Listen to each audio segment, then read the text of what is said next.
Hey everyone, well, as you've probably seen in Facebook, I was challenged to make brioche buns, but this time with buttermilk. So I'm taking the challenge on, I'm doing this.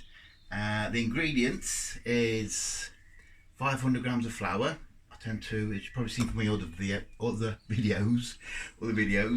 I normally start as that as a base, 500 grams of flour, 45 grams of sugar, standard 7 grams of yeast in a packet, 10 grams of salt, 2 eggs, one to go straight in here, the other one I'm going to use as a glaze afterwards. I actually forgot to put the glaze on last time I did this. And yes, the buttermilk and 100 grams of unsalted butter. Now I can't just, like I would normally do for a quick and easy bread, I can't just lob everything together. What I'm going to do is put these two in a bowl, microwavable bowl. I'll probably blast this because this needs to become more liquid. I'll probably blast this for about 1 to 1.5 minutes so that the butter melts slightly. I will add basically everything else into the bowl, gently mix it. I will then add this microwaved stuff and mix that as well, make sure it's all well mixed, and then you see me before, I'll simply take that mix, I will knead it, and I'll do a little demonstration of that in a bit.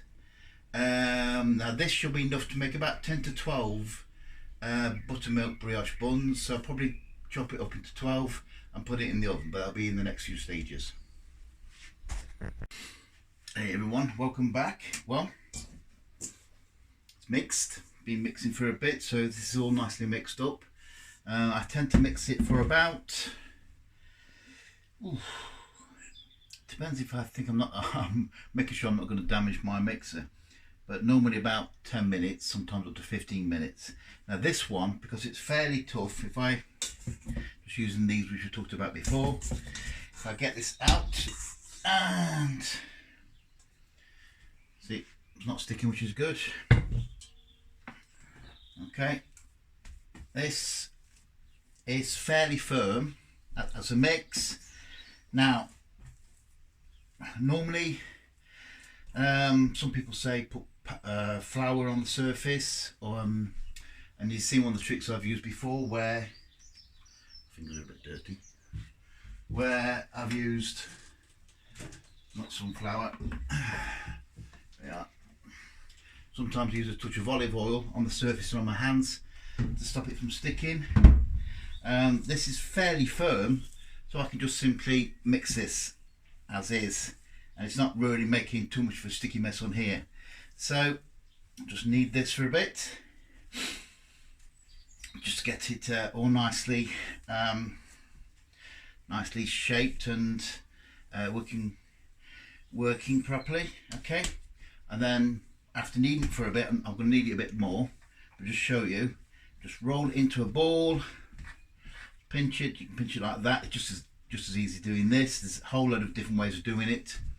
Again, YouTube it, and then just simply cut this up. This one,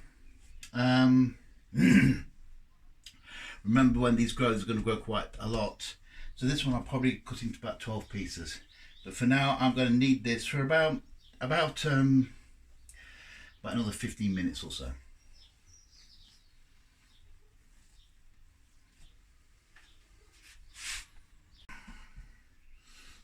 Let's just knead it together a bit and then I'll show you.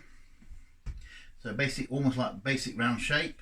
If you do that, it's stretching the skin on the outside. Move it round, stretch the skin. So that's the way I quite often do it for larger loaves. Bottom line is for little buns, when we're just doing a family barbecue, or barbecue amongst ourselves. Just small, simple shape like this. Maybe a tap down, so instead of being like bulbous like that, it's more of a flat brioche bun, and then just leave that to rise. Probably have to leave this for about 2 hours, maybe 1.5. It's quite warm today, so it may even go faster. Normally this kitchen's fairly cold, but at the moment it's really nice and warm.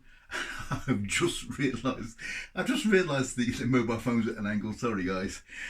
So anyway, I'm going to put this. I've got baking trays, normal baking trays, greaseproof paper. I'm just going to put it there, nicely spaced out, because these are going to approximately double in size at least. Okay, so I'll welcome you back, hopefully with a straight mobile phone next time when these have risen. Hey everyone. Right. Natasha's there tormenting me at the moment. Right. These are still growing, but as you can see, they're developing well. Because it's nice and warm. Normally this kitchen's quite cold, but it's not nice and warm. So I'm sprinkling water on. You either just get some dab on your fingers and just sprinkle it on the brioche buns, or just spray it with something. Just make sure you're using proper water and nothing dangerous. Right, the thing I forgot to do last time is basically the glazing on the outside. Now I know these are not finished. I'm probably going to leave these for about another half an hour yet before, so they carry on growing. I will then glaze them. To glaze them, it's just one egg, touch of water, whisked up, and then brushed on top. Now the key thing to remember here is that, like with bread, you need to make sure that the crust doesn't harden too fast, otherwise it doesn't expand, or it expands and cracks and all sorts. So the key thing is to preheat the oven and then get some boiling water and just pour the boiling water in the tray at the bottom. This way it steams in the oven and creates a really good nice surface on the bread and the brioche buns. So just repeat that. Preheat the oven with a metal tray at the bottom. When you put your brioche buns in the oven, pour some boiled water in there. It's still nice and warm. This will steam up and basically help to create a nice crust on the outside, a nice soft crust on the outside. But to be honest, that's basically it. I'm just going to wait for these to rise a bit more. I'm going to just spray a bit more water on before putting on the oven. In the oven, I'll even probably spray it again. I'm definitely going to put some hot water on the metal tray at the bottom, just so it steams up and helps protect the surface, keep the surface fairly moist, instead of the surface drying up too quickly and then it's just not growing properly. Okay, this time as well I'll remember to put some glazing on it. Ooh, I've just realised. Temperature on this oven, I tend to do this one at 220, so electric oven at 220. Alright, thanks.